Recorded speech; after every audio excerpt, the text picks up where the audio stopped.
Grassroots are rising, Gen Z is buying, and Colorado conservatives are on the offense.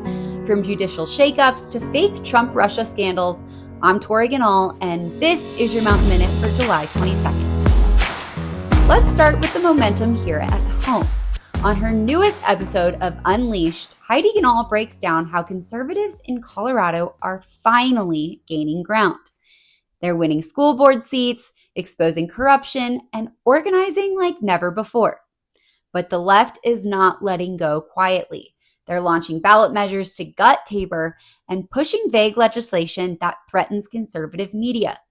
We're not just resisting, we're rebuilding, she says. Check out that new episode. Next, District 11 in Colorado Springs is taking on media bias and free speech with a bold move, launching a high school journalism course focused on restoring public trust. It's a rare win for common sense in public education.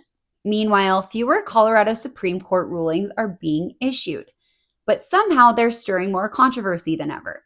Legal experts are questioning whether the court is avoiding hot-buttoned issues or becoming more selective in what it takes on. A new Redfin report shows Gen Z is beating millennials and Gen X to the housing market.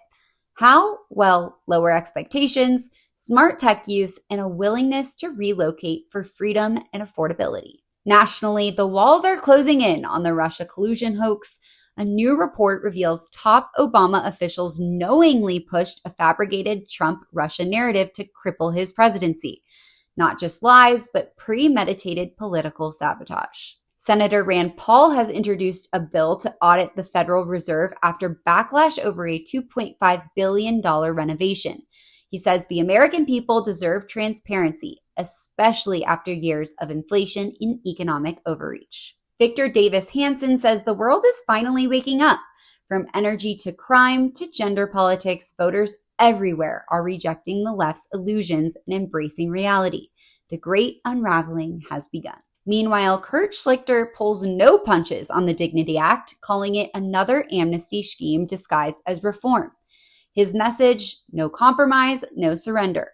Amnesty has failed before, and conservatives won't be fooled again, he says. And finally, Powell must act. In his op-ed, Drew Ortiz calls on the Federal Reserve to seize the moment and unleash pro-growth policies that support Main Street, not just Wall Street.